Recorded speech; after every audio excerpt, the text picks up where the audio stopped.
موجود ہے وَلَكُمْ فِي الْأَرْضِ مُسْتَقَرٌّ وَمَتَاعٌ إِلَىٰ حِینٍ۔ اللہ تعالیٰ نے فرمایا جب آدم آ رہا تھا تو اس کو کہا تھا کہ تمہارا اس زمین میں ایک محدود وقت کے لیے مستقر اور متاع فائدہ اٹھانا ہے تھوڑی دیر کے لیے۔ اعوذ باللہ من الشیطان الرجیم، بسم اللہ الرحمن الرحیم۔ اللہم صلی علی سیدنا محمد معدن الجود والکرم وآلہ وسلم۔ سامعین و ناظرین اکرام، السلام علیکم ورحمۃ اللہ وبرکاتہ۔ آج کا ہمارا موضوع یقین کی منازل۔ دیکھیں، یقین کی منزل جو ہے، پہلی منزل جو ہے وہ سوچ و بچار سے شروع ہوتی ہے۔ اگر آپ یقین کی طرف بڑھنا چاہتے ہیں تو سوچ سمجھ کے کام لیں، یعنی اللہ تعالیٰ ہمیں کہتا ہے۔ پھر دیکھیں، اللہ تعالیٰ یہ دعوت جو ہے، پیغمبر کی دعوت، اس کی بنیاد جو ہے یہ دلائل سے ہوتی ہے۔ قُلْ هَٰذِهِ سَبِيلِي أَدْعُو إِلَى اللَّهِ عَلَىٰ بَصِيرَةٍ أَنَا وَمَنِ اتَّبَعَنِ۔ سورہ یوسف کا مضمون ہے، آپ ان سے کہہ دیجئے کہ میرا تو مشن فقط صرف یہ ہے کہ میں لوگوں کو اللہ کی طرف دعوت دیتا ہوں بصیرت سے، دلائل سے۔ اب دلیل جو ہے وہ تو آپ نے جیسے کہا کہ بھئی کوئی دلائل، تو دعوت جو ہے وہ دلائل سے ہوتی ہے۔ ہمیشہ ایک بات نوٹ کر لیں، یہ کرامتوں اور معجزات سے نہیں ہوتی ہے کہ میں ہوا میں اڑ کے آپ کو دکھاؤں کہ یہ وہ دلیل نہیں ہے۔ دلیل ہے عقل سے، اور دلیل پھر عقل، اور پھر عقل آپ استعمال کریں کہ آپ اپنے آغاز اور انجام کو سوچیں۔ آپ نہیں تھے، اب ہیں، اب کچھ یعنی کل پھر نہیں ہوں گے۔ آپ اتنا سوچیں کہ آپ اس وقت کیوں چل پھر رہے ہیں زمین میں، یہ آپ سوچیں، یعنی آپ کیا کر رہے ہیں، کس لیے آئے ہیں۔ مثال کے طور پہ، یعنی کوئی مثال بنا لیتے ہیں کہ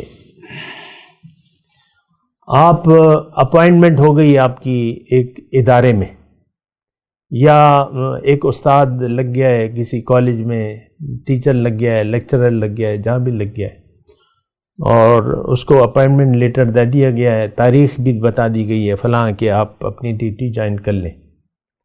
اب اگر وہ اس کالج میں جا کے، کالج ہے، یونیورسٹی ہے، کیفیٹیریا بھی ہیں، اور یعنی بڑا کھلا ڈولا ماحول ہے یونیورسٹی کا، تو وہ اپنے آپ کو ریلیکس میں کہ بھئی اپوائنٹمنٹ لیٹر میری جیب میں ہے اور بس میں نے جوائن کر لی یونیورسٹی کا۔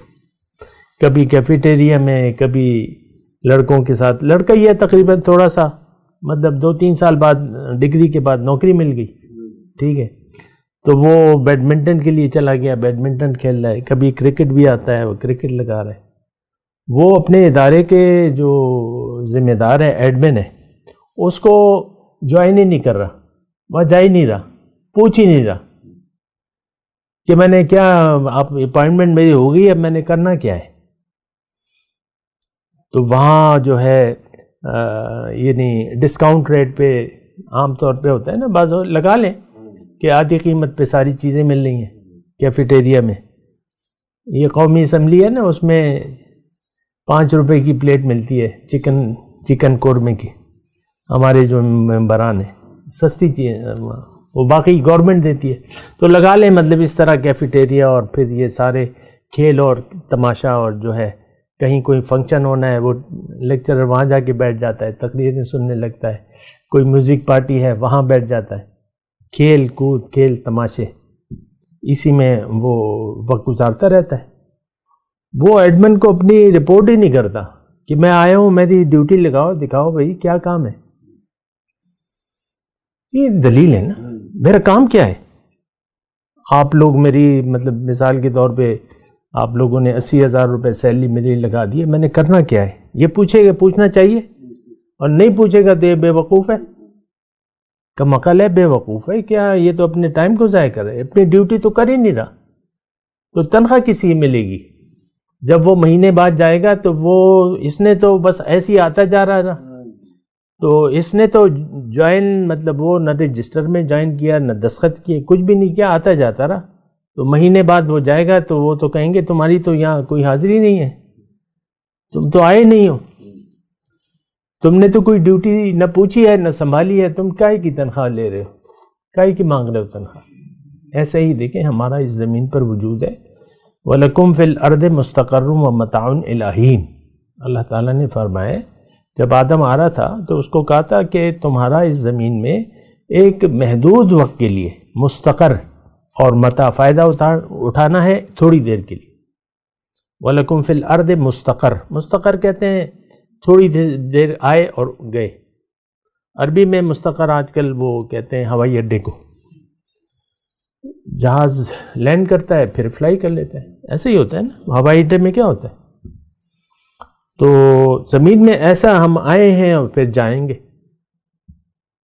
تو اب یہ یہاں آ کے اپنے رب سے رابطہ کرنا ہے. جس نے ہمیں بنایا پیدا کیا اس سے پوچھنا ہے کہ اس کارخانے قدرت میں یعنی میں نے کرنا کیا ہے. یہ سوال بنتا ہے کہ نہیں بنتا؟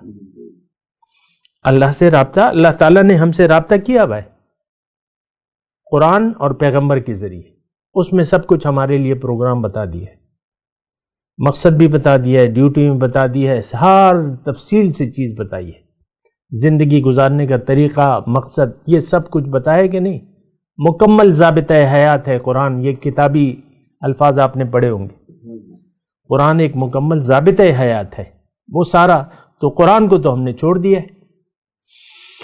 بہرحال میں یقین کی منازل کی بات کر رہا ہوں کہ دیکھیں پہلے تو آپ رابطہ کریں, سوچیں اپنے وجود پر کہ بھئی یعنی پہلے ابتدائی طور پہ سوچیں کہ میں تو ویسے ہی بنا سوچے سمجھے زندگی گزار رہا ہوں. میری حقیقت کیا ہے, میری ڈیوٹی کیا ہے, کرنا کیا ہے.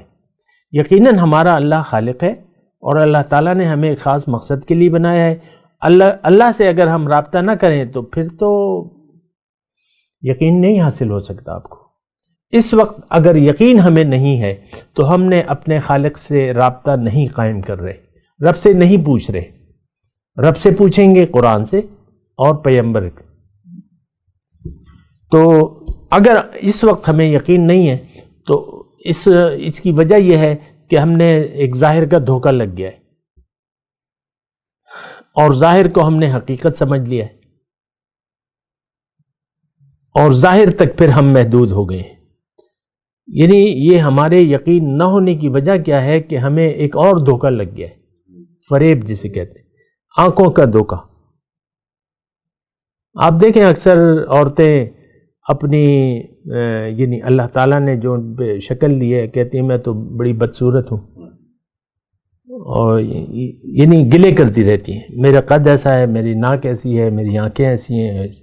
عام طور پہ کوئی بھی ہم میں سے اپنی شکل پہ زیادہ وہ نہیں ہوتا مطمئن. تو یہ کیوں, یہ ظاہر کا ایک فریب, آپ دھوکے میں آ گئے کہ ہم تو یہ ظاہر ہیں. لڑکا کہتا ہے میں لڑکا ہوں, لڑکی کہتی ہے میں تو لڑکی ہوں. لڑکے سے اگر آپ مؤنث یعنی اگر کہیں ایک سمجھدار لڑکے کو کہ یعنی اے لڑکی ادھر آ جاؤ تو فوراً وہ آپ کو کہے گا میں تو لڑکی نہیں ہوں, میں تو لڑکا ہوں, کہے گا.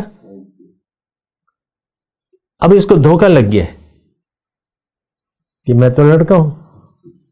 اب یہ دیکھیں کتنا دھوکہ ہے نا کہ میں تو لڑکا ہوں. لڑکی کو اگر لڑکے کے سینس میں بلائیں, کہتے ہیں آپ نے مجھے لڑکا کہہ کے بلایا, میں تو لڑکی ہوں. ایسا ہوگا کیونکہ ایک دھوکہ لگ گیا ہے. یہ سٹارٹ ہوتی ہے نا کہ بچپن سے ایسے چلے, بچپن تو چلو گزر گیا, لیکن جب آپ کو اللہ تعالیٰ نے عقل دے دی, عاقل ہو گئے, بالغ ہو گئے, اب آپ کو سوچنا ہے. سوچ کے زندگی, جس نے بھی بغیر نہ سوچے سمجھے زندگی گزاری, یہ بات نوٹ کر لیں, سیدھا وہ جہنم میں جائے گا.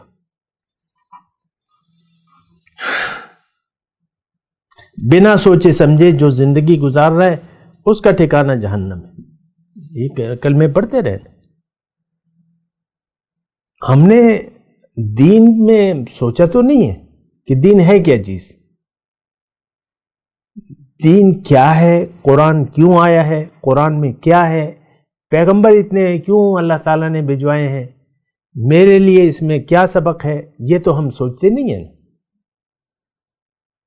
آپ عمر کے جس حصے میں بھی ہیں, میں آپ کو چیلنج کر کے دے رہا ہوں, آپ نے کبھی نہیں سوچا ہوگا اپنے بارے میں کہ بھئی میری حقیقت کیا ہے, میں نہیں تھا، کیوں پیدا کیا اللہ تعالیٰ نے مجھے کرنا کیا ہے، میری ڈیوٹی کیا ہے، میرے کام کیا ہے، یہ آپ نے کبھی نہیں سوچا ہوگا۔ بس ایک بچپن سے ایک فریب کی کیفیت ہے، وہ جب بالغ ہوئے تو آپ کا یقین پختہ ہو چکا تھا اپنے ظاہر پہ۔